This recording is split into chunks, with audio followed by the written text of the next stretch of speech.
Welcome viewers, I'm Professor Payal Nagpal and today's lecture is going to be on the Marathi playwright Datta Bhagat's play Roots and Escape Routes. Before we begin a discussion of the play, let's just get to know the playwright. Datta Bhagat's a Marathi playwright born in 1945 in Nanded, Maharashtra. He's a professor and established playwright, has also been the president of the All India Marathi Natya Sammelan in 2006.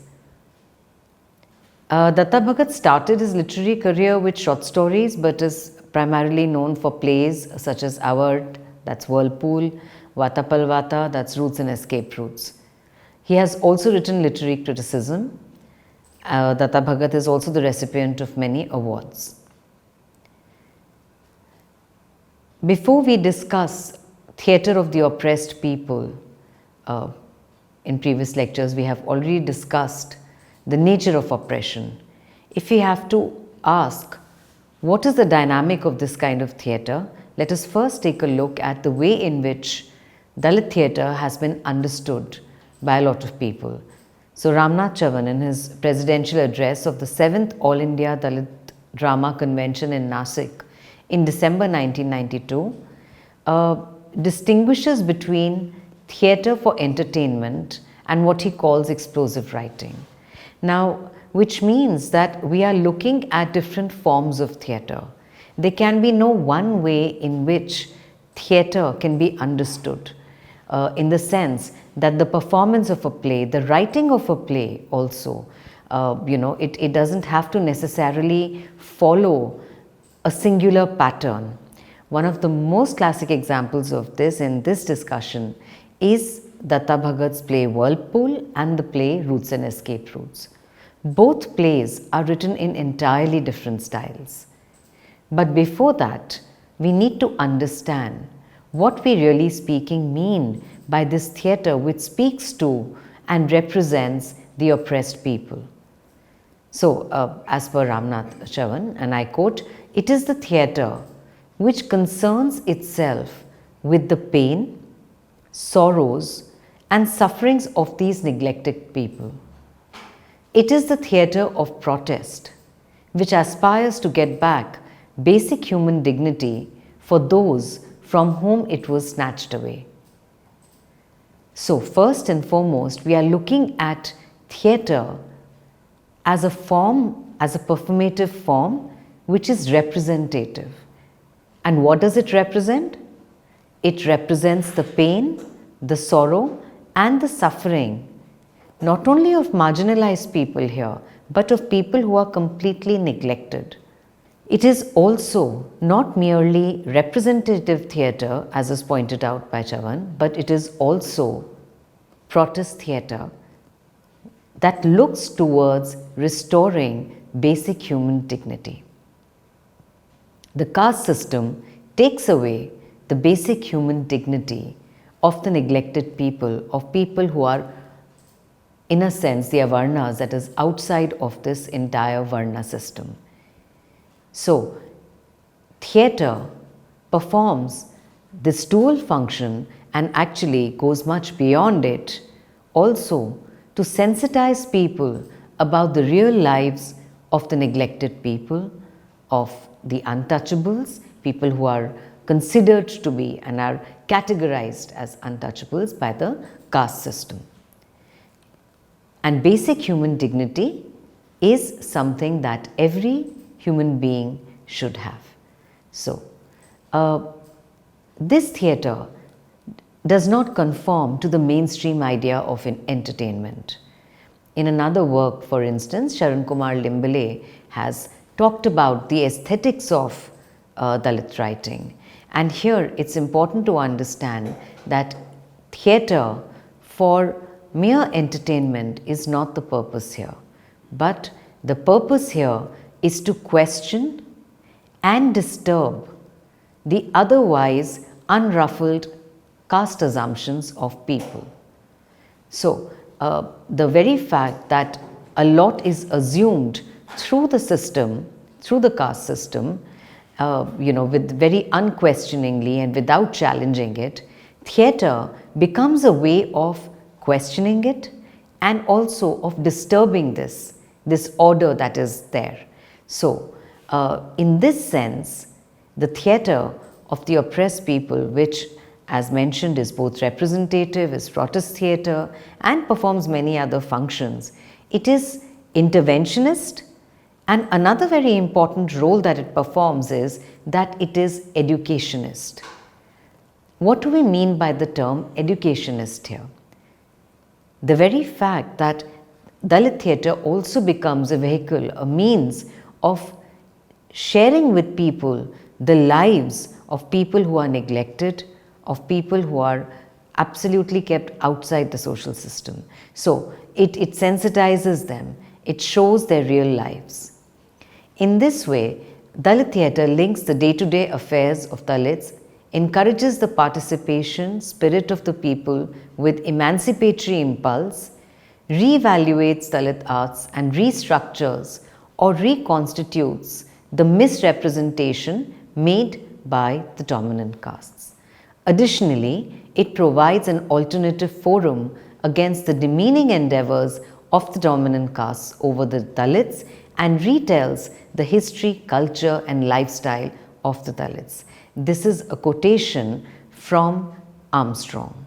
So Armstrong says, Susan Armstrong says that this kind of theatre encourages first and foremost a kind of participative spirit. Why do we need this participative spirit? We need it so that people get together to decide that they need to tell their stories.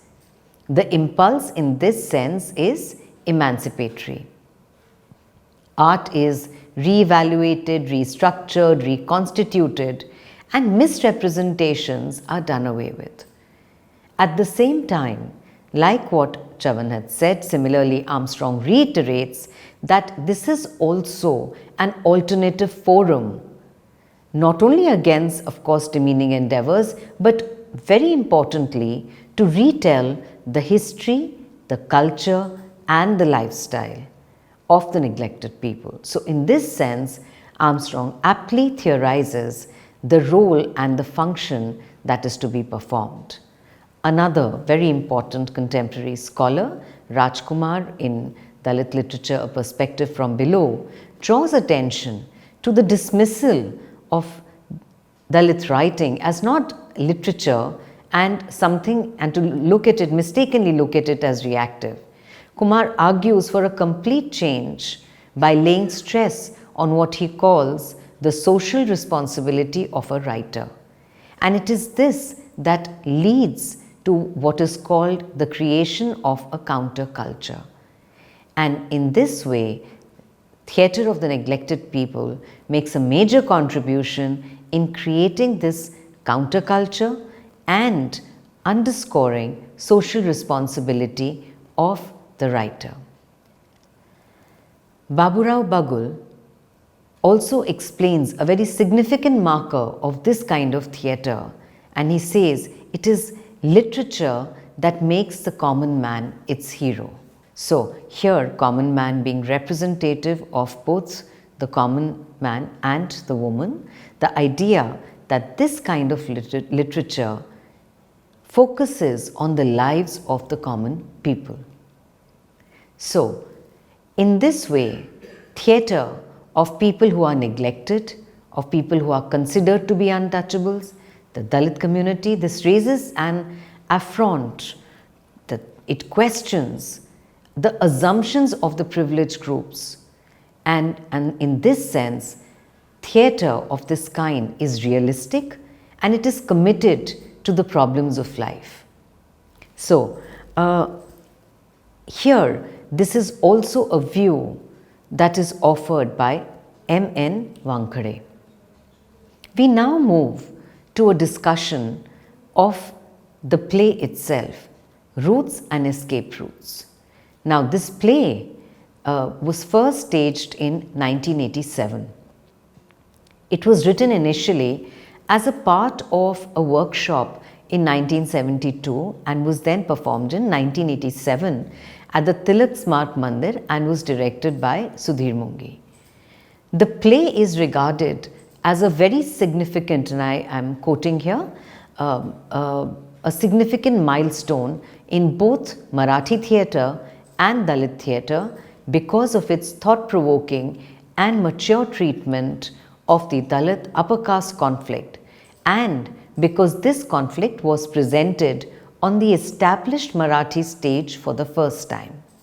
So, we must first and foremost understand the many ideas that are packed in this statement that is from the Columbia Encyclopedia. So, the play is a very significant milestone, both in Marathi theatre and in Dalit theatre. Not only for the way in which we have to keep the year in mind.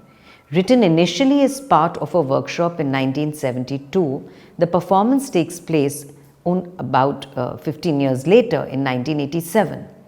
So, and it is the first time that it is performed on an established Marathi stage.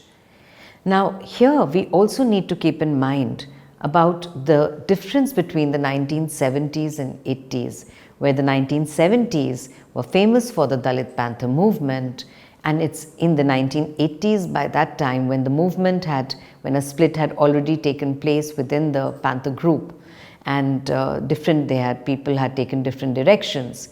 So, we need to keep these aspects in mind.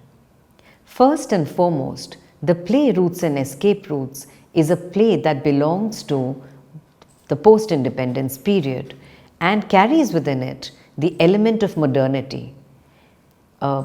We are well aware of the conversion to Buddhism at the call made by Dr. B.R. Ambedkar in the 1950s. And after that, there is a kind of there is a vacuum that is felt, and it is the 1970s and the Panther movement that fills it up.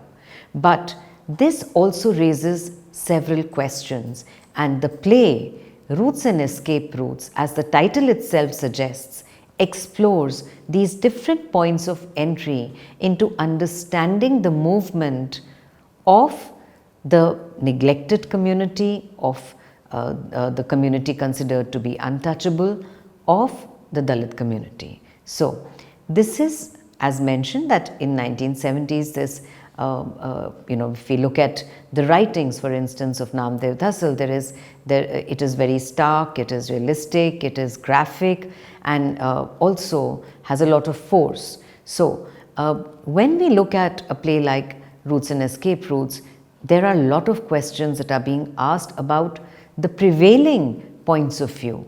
So, what really speaking are these points of view?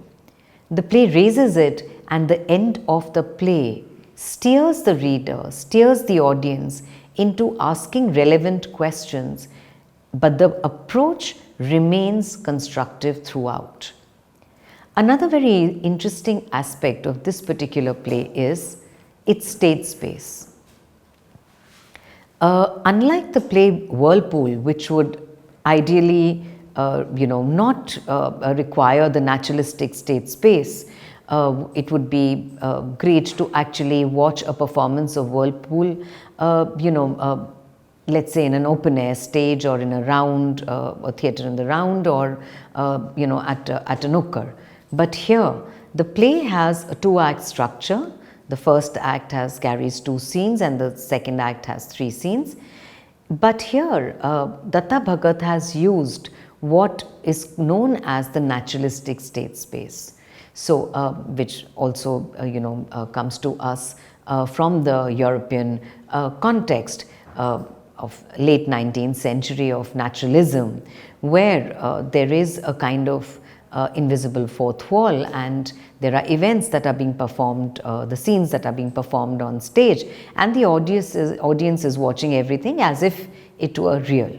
Now, this has its own advantages in the context of the play, because it is a play that demands a kind of naturalistic stage space. There is the drawing room scenario, that's the sitting room of the Godgate family, where different intellectual currents are presented in a sense to the audience. What are these different intellectual currents? Who are these different people? So, for example, we have Satish Kodghate, who's a teacher in a college. He's a Dalit who's married to a woman from the upper caste. She's a Brahmin, Hema. With them lives Satish's uncle, Kaka, who had participated in the freedom struggle, and he is an active member of the Dalit movement. There are frequent visitors to their place, but two names stand out. One is Arun Jadhav, who's a student and a leader of the movement, and the other is Dasrao, who is referred to as Guruji. Jadhav is a Dalit and the other is a Brahmin, who's ostensibly a spokesperson for equality. And here we have to ask whether Dasrao really believes in equality. Dasrao's daughter Sonal also frequents their place and is very, very fond of Jadhav. In the drawing room of the Godghate family, there is a portrait of Babasaheb Ambedkar, there is a Sevadal calendar, there is a study table, where this of course reinforces the naturalistic space. At the same time, this space is a space where a lot of discussion about what needs to be done, about what is the correct path, all these take place. So the different factors influencing Dalit thought, the way in which they impact the relationships amongst the different characters is also something that is brought out here. So we have, let's take a look at the different routes here, the play Roots and Escape Routes. We have a route that is taken by Satish and Hema. We have Arjun and Sonal. Their roots might be different, but they also in a sense belong to the same generation. And then there is Kaka and Dasrao. Kaka and Dasrao also have very different ways of thinking, but ostensibly to begin with, Kaka and Dasrao also belong to a similar context of having participated in the freedom struggle. So the three coordinates here with Kaka, Dasrao, Satish, Hema and Arjun and Sonal. Now, people of Kaka and Dasrao's generation who had actually participated in the freedom struggle and are now supporting the movement of the Dalits. What is their point of view? Are Kaka and Dasrao thinking in the same way is a question that you need to ask? Or you think that Kaka is different from Dasrao and Dasrao is probably more hypocritical? At the center of the play are Satish and Hema, who strongly believe and practice equality at all levels. They are able to see through the hypocrisies of the powerful, and they look at the movement strictly from within the sphere of law and order. They do not promote anarchy. But at the other end of this spectrum is Arjun Jadhav, who's a student activist. So in a sense, we are also looking at three generations. The generation of Kaka and Dasrao, then Satish and Hema. They are working, teaching in a college, and Arjun, who's a student activist there and leads the movement. He believes in anarchy, believes in taking up action in his own hands. Erin May, in her introduction to the play, says that Roots and Escape Routes dramatizes the conflict between three characters, typifying different positions within the Dalit movement. Kaka, Satish and Arjun each represent a different generation of the movement. Kaka, an unquestioning follower of Ambedkar, Satish, an educated activist who teaches in college, and Arjun, a radical student activist. Roots and Escape Routes asks, what is the future of the Dalit movement and what kind of movement is it becoming? Quote close. This needs to be read against the backdrop of the Dalit Panther movement. So what really speaking, and the play makes a plea here for peace. The play makes a plea for a constructive approach that is strictly not anarchic. So we have here a question in a sense that is thrown to both Kaka and Dasrao. There is a question of Shivanta, who wants to educate herself, She's belongs to a rickshaw puller's family, wants to educate herself to get a job. She wanted to do what is called a D.Ed or a B.Ed, and for this she required a teaching certificate that ratified that she had taught for 3 months. Satish, who believes in complete law and order and propriety, refused to provide this as it would be a dishonest thing to do. Kaka managed to convince Dasrao and he arranged the certificate. So what is the appropriate position to be taken? The play is asking these difficult questions. Similarly, Arjun Jadhav, he gets involved in securing houses made for flood victims and hands them over to the neglected community.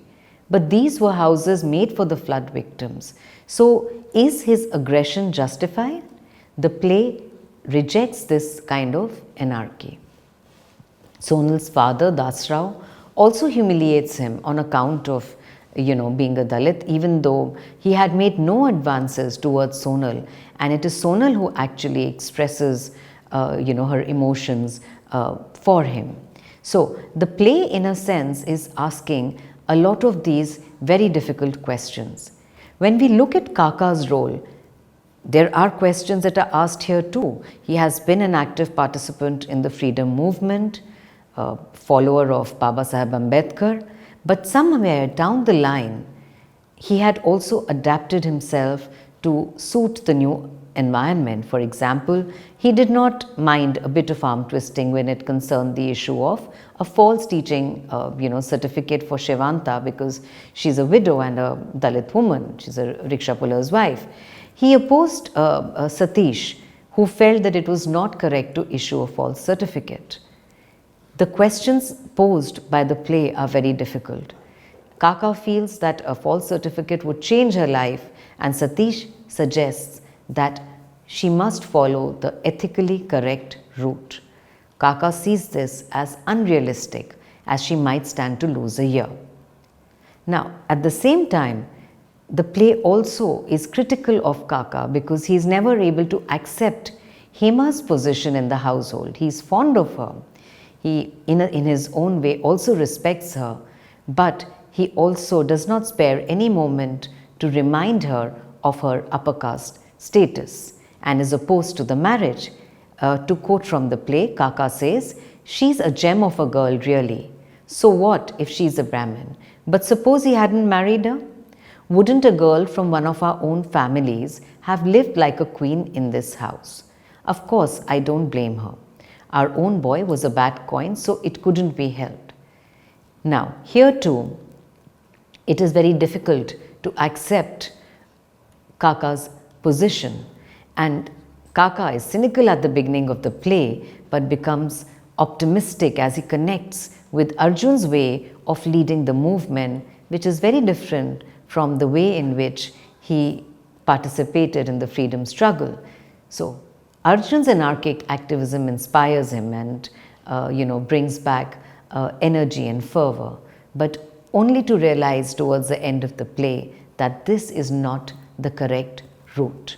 So friends, in this particular lecture, we have looked at what theatre of the oppressed, of the neglected people is all about.